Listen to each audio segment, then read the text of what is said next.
Bapak Ibu Saudara, hari ini kita juga akan sama-sama merenungkan tema seorang tokoh yang bernama Cyrus atau Kores dalam bahasa Indonesianya. Dia adalah alat di tangan Tuhan. Yesaya pasalnya yang ke-45, ayatnya yang ke-9 sampai 13. Saya akan bacakan untuk kita semua dalam terjemahan baru kedua. Mungkin ada beberapa perbedaan, namun Bapak Ibu Saudara silahkan menyimaknya di Alkitab masing-masing. Yesaya pasalnya yang ke-45, ayatnya yang ke-9 sampai 13, demikian firman Tuhan. Sungguh celaka orang yang berbantah dengan pembentuknya. Dia hanya pecahan periuk dari tanah saja. Bagaimana mungkin tanah liat berkata kepada pembentuknya, apa yang kau buat? Atau yang telah dibuatnya itu berkata, engkau tidak punya tangan. Sungguh celaka orang yang berkata kepada ayahnya, mengapa aku dikandung sebagai anakmu? Dan kepada ibunya, untuk apa engkau sakit bersalin? Beginilah firman Tuhan yang Maha Kudus dan Pembentuk Israel mengenai hal-hal yang akan datang. Bagaimana mungkin engkau mempertanyakan aku mengenai anak-anakku?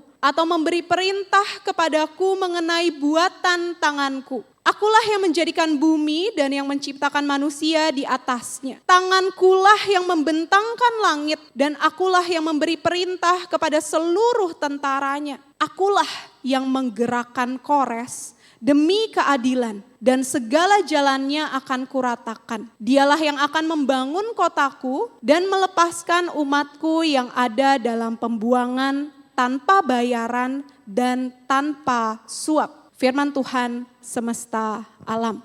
Puji Tuhan untuk firman Tuhan, kiranya kita semua bisa terus bertumbuh menjadi pembaca, perenung, bahkan pelaku firman Tuhan. Bapak Ibu Saudara, saya rasa tantangan hidup adalah elemen yang ada di dalam setiap halaman kehidupan kita. Selesai satu tantangan, muncul lagi tantangan yang lain. Dan saya rasa di tengah perasaan tidak nyaman menghadapi tantangan itu, kita bisa percaya dan setuju bahwa tantangan demi tantangan yang berhasil kita taklukkan, berhasil kita lewati, itu akan membuat kita semakin kuat, semakin dewasa, semakin maju. Sama halnya dalam sebuah permainan, bukan? Dalam sebuah game. Ketika naik level, tantangannya akan lebih besar. Mungkin bosnya lebih canggih, lebih sulit mainnya. Setiap level ada tantangannya sendiri. Demikian juga dalam hal pendidikan, ujian kelas 1 SD dengan ujian SMP jelas berbeda. Tingkat kesulitannya berbeda. Tantangan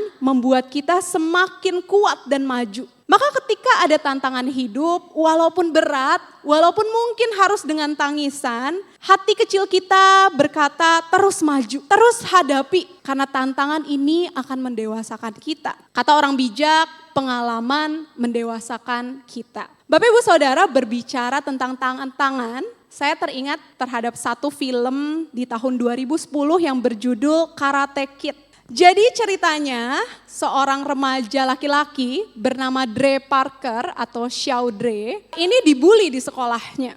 Akhirnya dia bertekad untuk belajar bela diri, yaitu Kung Fu, supaya dia bisa membela diri ketika dia dibully. Dia mau belajar kepada seorang pria tua yang bernama Mr. Han. Mr. Han adalah sosok yang sederhana, Bapak Ibu Saudara. Pekerjaannya adalah teknisi, tapi kenapa Dre mau belajar kungfu ke Mr. Han? Karena suatu saat Xiao Dre ini dibully, kemudian Mr. Han menyelamatkan Xiao Dre dengan jurus kungfu yang begitu hebat. Maka melihat itu Dre bilang, tolong ajari saya kungfu.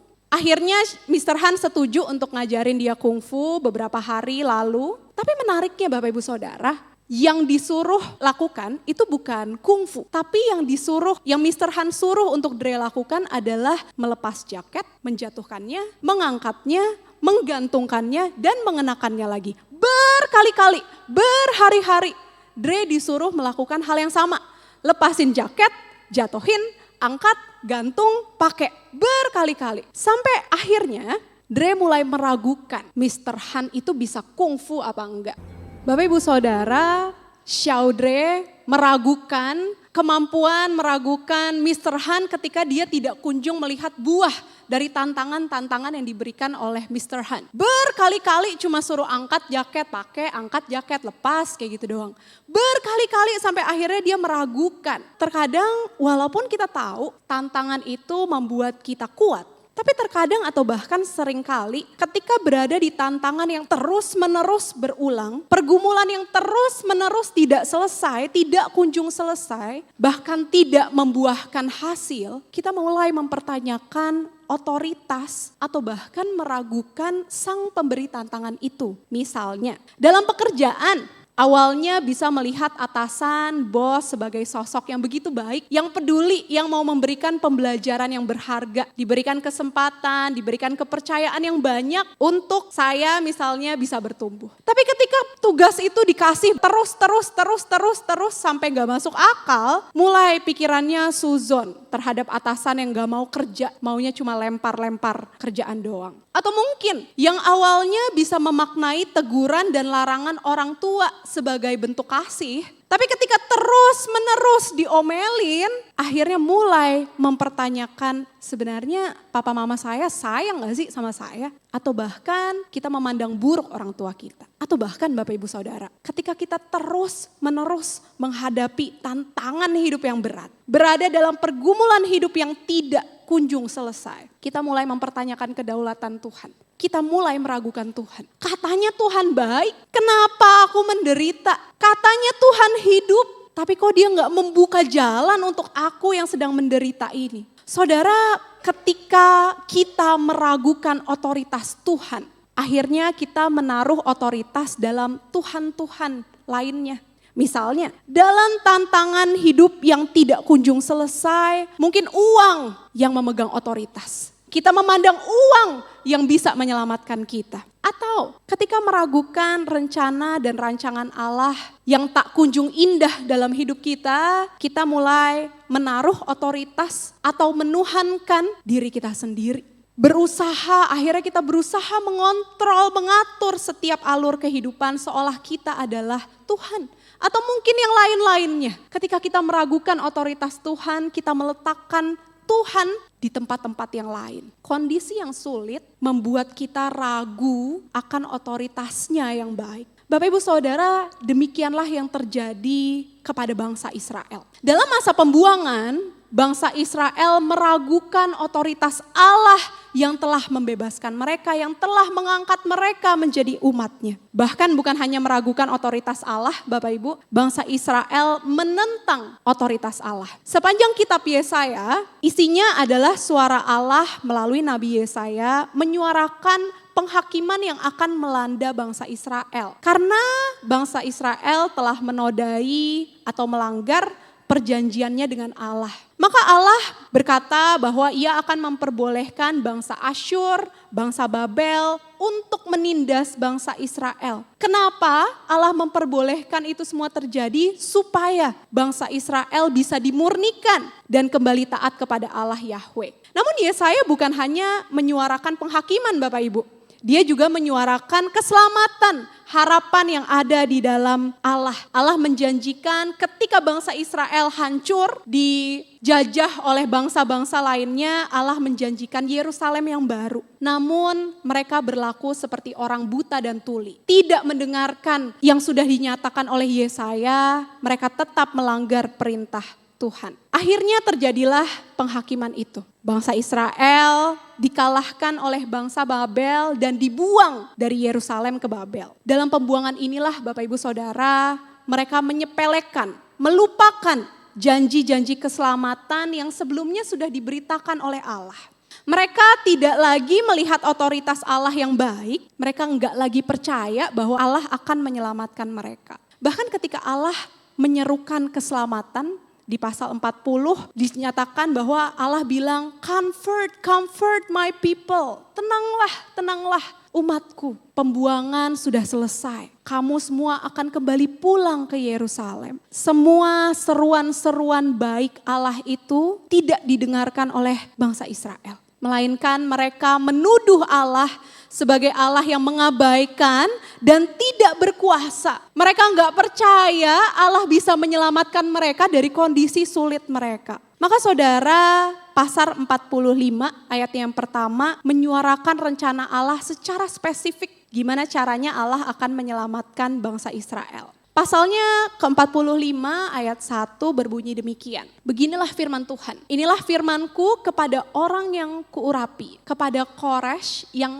tangan kanannya kupegang, supaya aku menundukkan bangsa-bangsa di depannya dan melucuti raja-raja, supaya aku membuka pintu-pintu di depannya dan supaya pintu-pintu gerbang tidak tinggal tertutup.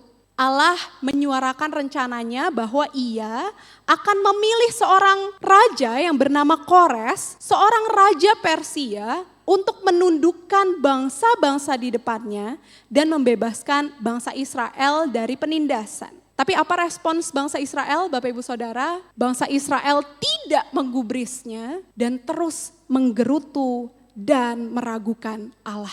Mereka bersikap seperti orang buta dan tuli, tidak mau mendengar Allah. Karena mereka mempertanyakan otoritas Allah. Bapak Ibu Saudara, Kores adalah raja Persia. Mana mungkin bangsa Israel dibebaskan oleh seseorang yang tidak termasuk umat Allah. Bahkan jika melihat sejarah sebelumnya Bapak Ibu, sebelum Raja Kores yang berkuasa bagi bangsa Israel itu dipimpin oleh raja-raja yang adalah umat Allah, yang adalah keturunan Daud. Namun apa yang terjadi? Orang-orang dari antara umat Allah yang dipilih untuk jadi raja itu justru melakukan hal-hal yang jahat di mata Tuhan. Ada Raja Yoyakim, Yoyakin, Zedekia, mereka semua melakukan hal yang jahat di mata Tuhan. Maka Bapak Ibu Saudara, jika raja-raja dari kalangan umat Tuhan saja gagal membebaskan bangsa Israel, bagaimana mungkin seorang raja Persia membebaskan dan memberikan keselamatan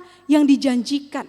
Gak mungkinlah orang lain, orang yang bukan dari umat Israel menyelamatkan mereka. Bangsa Israel tidak percaya dan bahkan meragukan otoritas dari Allah. Maka Bapak Ibu Saudara, di tengah gerutuan dan keraguan bangsa Israel inilah Allah menyatakan otoritasnya. Itulah bagian yang barusan kita baca bersama, ayatnya yang ke-9 sampai ke-13. Allah menyatakan dirinya sebagai sang pembentuk dan sang ayah. Saudara, adalah hal yang tidak mungkin bagi suatu tanah liat mempertanyakan pembuatnya, kenapa engkau membuat aku? Dan adalah hal yang tidak sopan, tidak diizinkan bagi seorang anak menanyakan ayahnya, kenapa engkau melahirkan aku? Gak mungkin itu terjadi, bukan? Allah menyatakan dirinya sebagai sang pembentuk dan sang ayah dari bangsa Israel. Allah mau menyatakan kedaulatan yang pasti. Hei, akulah pembentukmu, akulah ayahmu, bagaimana mungkin engkau mempertanyakan otoritasku? Allah mau menyatakan bahwa ia memiliki sepenuhnya bangsa Israel. Bahwa bangsa Israel adalah kepemilikan Allah. Dan saudara, di ayat yang ke-12 Allah menyatakan identitasnya sebagai sang pencipta. Baik bumi dan manusia, Allah lah yang menjadikannya. Maka dengan otoritas sebagai sang pembentuk, sang ayah, sang pencipta, otoritas yang sedemikian hebatnya, ia bisa memilih Kores. Sekalipun dia bukanlah umat Israel, umat Allah. Ia memilih Kores, sang raja Persia itu, untuk menyelamatkan umatnya, untuk membangun Yerusalem yang sudah runtuh, dan untuk melepaskan umatnya dari pembuangan. Saudara, dengan otoritasnya itulah keputusannya tidak bisa diganggu gugat. Tidak perlu lagi didiskusikan. Allah sebagai pemilik kehidupan memiliki otoritas penuh dalam menciptakan kehidupan dan menjaga keberlangsungan hidup umatnya. Saudara, Allah bisa menggunakan siapapun, bahkan apapun untuk mengerjakan kehendaknya. Seluruh ciptaannya, setiap dari kita bahkan adalah alat di tangannya untuk menjalankan rancangan indah dan kehendaknya. Maka Bapak Ibu Saudara, mari kita sekarang menyoroti siapa Kores. Siapa dia? Dia adalah Raja Persia yang tidak termasuk dari umat Israel yang tadi kita sudah bahas. Kores diperkenalkan sebagai orang yang diurapi. Kalau kita lihat pasalnya 45 ayat pertama dinyatakan bahwa dia adalah orang yang diurapi oleh Allah. Namun dia juga dicatat tidak mengenal Allah Yahweh. Namun sebagaimana Yesaya menyuarakan bahwa dalam pemerintahan pemerintahan Kores, kerajaan Yehuda yang mulanya ditindas itu diselamatkan. Bangsa Israel yang ada dalam pembuangan dipulangkan kembali ke Yerusalem. Kores sebagai raja Persia dipilih untuk menjadi alat Tuhan membebaskan umatnya. Bapak Ibu Saudara, ini adalah hal yang aneh sebenarnya. Kalau kita lihat perjanjian lama, bukankah nuansa keselamatan yang eksklusif itu sangat amat disuarakan? Bukankah perjanjian lama terus menyuarakan yang diselamatkan, yang dipilih, yang dipisahkan itu hanyalah bangsa Israel, bukan bangsa-bangsa lainnya. Maka bagaimana mungkin Kores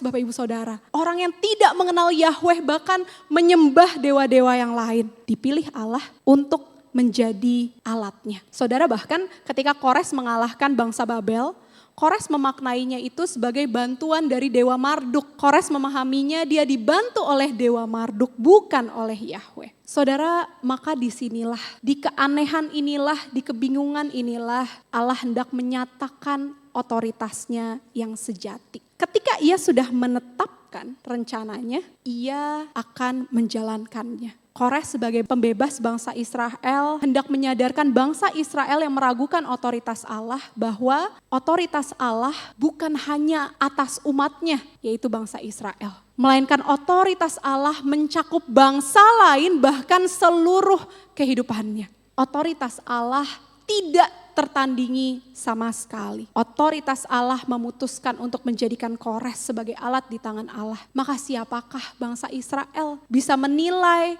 siapa yang layak membebaskan mereka atau tidak? Siapakah bangsa Israel hingga bisa meragukan otoritas dan kedaulatan Allah? Dalam otoritas Allah, siapapun bahkan apapun bisa dipakai olehnya untuk menjadi alatnya. Bapak Ibu Saudara, bukankah kita juga sering mempertanyakan kedaulatan Allah? Bukankah kita juga sering meletakkan ekspektasi kita sebagai standar yang terbaik? Mana mungkin seorang di luar bangsa Israel bisa menyelamatkan bangsa Israel? Atau mungkin dalam kehidupan sehari-hari kita. Kita melihat orang-orang lain dengan lensa yang penuh dengan penghakiman, penuh dengan judgment. Gak mungkin dia bisa menegur saya. Dia kan jelas junior saya. Gak mungkin dia bisa dipakai Tuhan untuk ngajarin saya sesuatu. Firman Tuhan berkata dengan jelas bahwa Dia bisa memakai siapapun itu untuk menyelamatkan umatnya termasuk kita. Siapapun itu termasuk orang-orang yang kita pandang rendah sekalipun. Siapakah kita bisa menentukan dengan penghakiman kita sendiri, Bapak Ibu Saudara? Siapakah kita bisa membatasi otoritas Allah? Allah kita adalah Allah Sang Pencipta. Gak ada otoritas yang melebihi dari Sang Pencipta. Maka dalam menjalani kehidupan ini Bapak Ibu Saudara gak ada pilihan lain selain percaya pada otoritasnya yang sejati. Saudara, ketika kita mempercayai otoritas Allah, artinya kita perlu menjalani kehidupan yang rendah hati. Enggak lagi berpegang pada standar kita sendiri, enggak berusaha membatasi kerja Allah. Oh, Allah kalau mau negur saya harus lewat bos saya yang ternama.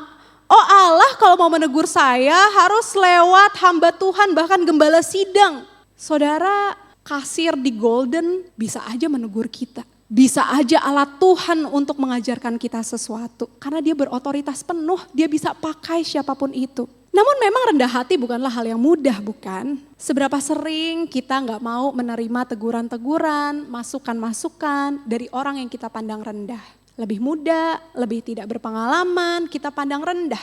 Kita merasa kita lebih baik dari mereka. Saudara, tanpa kerendahan hati, kita akan mementingkan ego kita.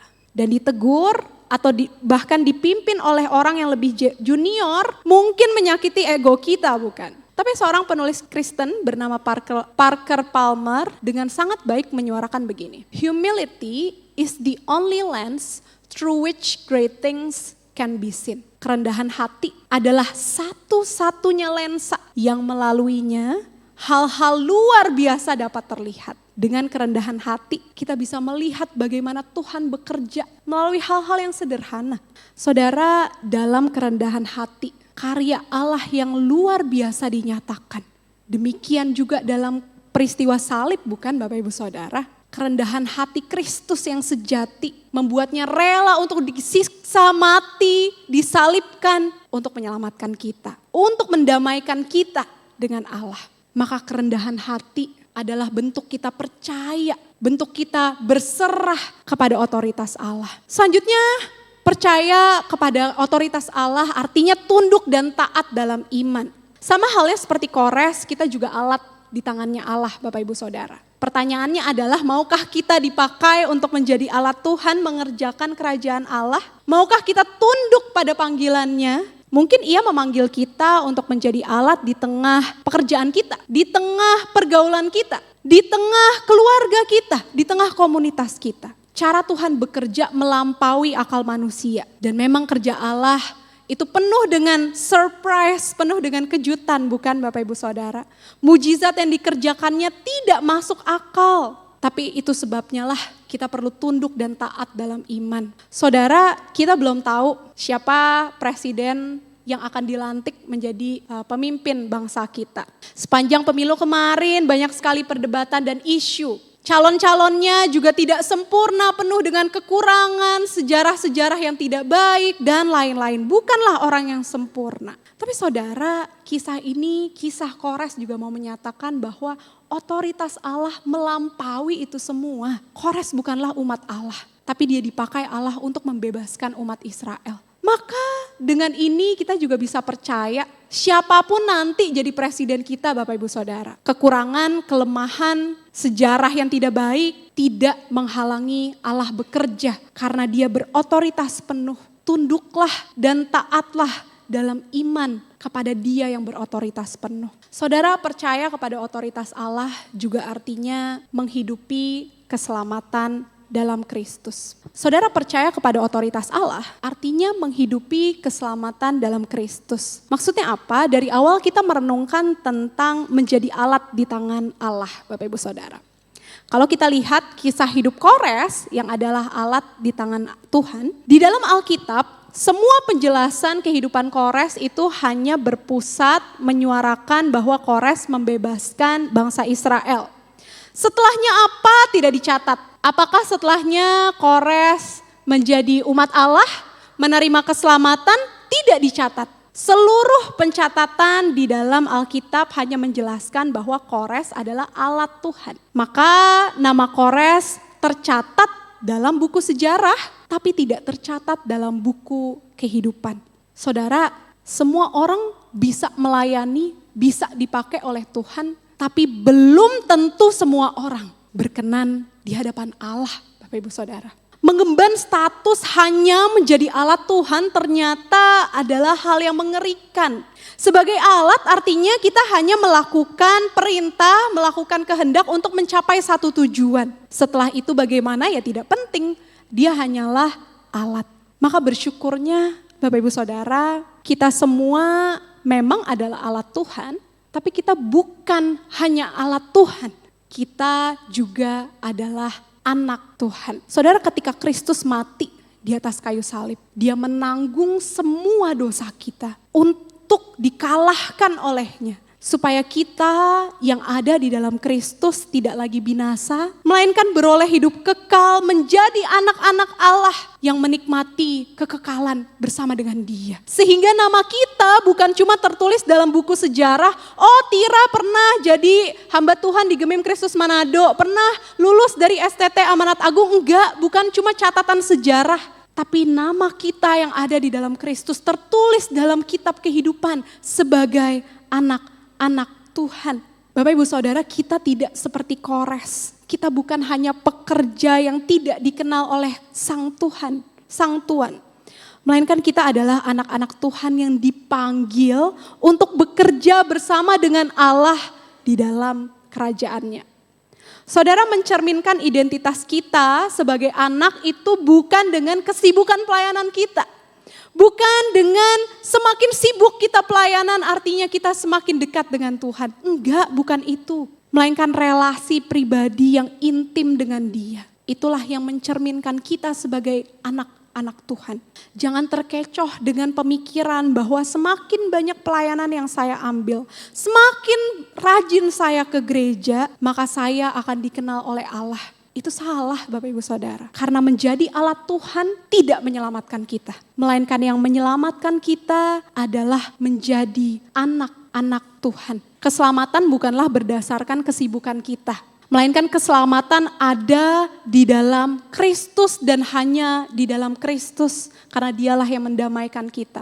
Saudara, poin ini menentang dengan keras nilai-nilai Kristen progresif yang sekarang beredar, bukan? Yang katanya untuk selamat cukup dengan berbuat baik, keselamatan ada di luar Kristus. Salah besar Bapak Ibu Saudara, kita gak bisa menyelamatkan diri kita untuk menanggung upah dosa yang adalah maut. Maka kita membutuhkan juru selamat yang mau menanggung dosa kita sehingga kita bisa diselamatkan, dan Kristus mau menanggungnya. Maka Kristuslah jalan, kebenaran, dan juga hidup. Maka saudara, kita yang adalah anak Tuhan, kita bukan melayani supaya diselamatkan, bukan Bapak Ibu Saudara. Melainkan karena kita sudah diselamatkan dan diangkat menjadi anaknya, kita rindu untuk menjadi alatnya. Saudara, kalau Allah berotoritas penuh di dalam setiap kehidupan kita, kehidupan Bapak Ibu Saudara dan saya, maka kita gak bisa menyatakan diri, bilang bahwa kita gak layak untuk melayani Tuhan. Jangan kita deh yang melayani Tuhan, dia aja. Oh, hamba Tuhan aja, cukup mereka aja yang melayani Tuhan. Kita gak layak. Saudara, Tuhan telah mengangkat kita menjadi anak-anaknya, dan dia mengundang kita untuk bekerja bersama dengan dia, menyuarakan kabar baik, menjangkau mereka yang terhilang.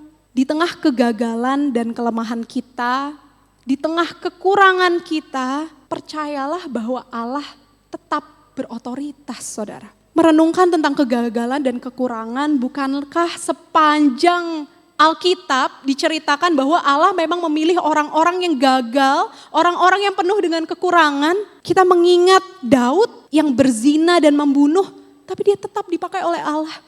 Kita melihat Paulus yang kehidupannya keji sekali Bapak Ibu Saudara, membasmi orang-orang Kristen. Itu kan coreng yang besar, tapi Allah tetap memakai dia menjadi rasul yang begitu hebat yang tulisannya kita baca. Kita melihat Petrus menyangkali Yesus, tapi Allah tetap memanggil dia, gembalakanlah domba-dombaku. Bapak Ibu Saudara, percaya akan otoritas Allah, artinya menghidupi identitas kita yang sudah diselamatkan dalam Kristus. Ketika Allah memanggil kita untuk menjadi alat-alatnya, untuk turut bekerja, menjangkau mereka yang terhilang, menyuarakan kabar baik, jangan menghalangi otoritas Allah. Tunduklah dan taatlah dalam iman. Milikilah hati yang rendah hati, supaya kemuliaan Allah dinyatakan. Maka Bapak Ibu Saudara, mari kita renungkan bersama. Sudahkah kita percaya dan berserah penuh dalam otoritas Allah? Atau masih ada sisi-sisi yang kita tidak perbolehkan Allah untuk berotoritas? Tuhannya masih di kita. Sudahkah kita menyerahkan semuanya pada Allah? Percaya berserah penuh dalam otoritas Allah? Yang kedua, selama ini status manakah yang Anda, saya, kita hidupi? Sebagai alat Tuhan saja atau sebagai anak yang mau dipakai olehnya? Sebagai alat Tuhan kita gak bisa diselamatkan. Tapi sebagai anak Tuhan yang mau bekerja dengannya, disitulah keselamatan. Dan saudara, merenungkan semua ini, maukah kita berkomitmen untuk menyerahkan seluruh hidup kita kepada Sang Bapa untuk kemuliaan namanya? Kiranya Tuhan berotoritas penuh dalam kehidupan kita dan Tuhan memberkati kita. Mari kita bersatu di dalam doa. Kami mengucap syukur Tuhan kalau Engkau adalah Sang Pencipta, Sang Pembentuk, bahkan Engkau adalah Bapa kami. Terima kasih Tuhan kalau Engkau telah menyatakan dirimu sebagai sosok yang berotoritas penuh. Dan sosok yang berotoritas penuh itu begitu mengasihi kami, mengangkat kami menjadi anak-anak-Mu. Terima kasih Tuhan, kami mau belajar untuk tunduk di bawah otoritas-Mu. Untuk memiliki kerendahan hati, untuk mau tunduk dan taat dalam iman, dan bahkan mau menghidupi identitas kami sebagai anak-anak-Mu yang mau turut bekerja bersama dengan Engkau untuk kemuliaan-Mu. Tuhan, dalam kehidupan kami penuh tantangan, penuh rintangan, pergumulan yang seringkali membuat iman kami goyah. Yang membuat kami seringkali meragukan kebaikan Tuhan. Namun Tuhan, kiranya Engkau yang menggenggam hati kami supaya dalam kondisi apapun, iman kami tetap teguh bahwa Engkau berotoritas. Mampukan kami Tuhan untuk menjalani kehidupan yang berkenan di hadapan-Mu, dan kiranya kami bisa menjalani kehidupan yang menjangkau orang-orang, menjalani kehidupan yang Tuhan pakai untuk kerajaan-Mu. Terima kasih Tuhan. Kiranya firman Tuhan terus menuntun dalam setiap kehidupan kami. Hanya di dalam nama Tuhan Yesus Kristus, Allah kami yang hidup, kami berdoa. Amin. Tuhan Yesus memberkati kita semua.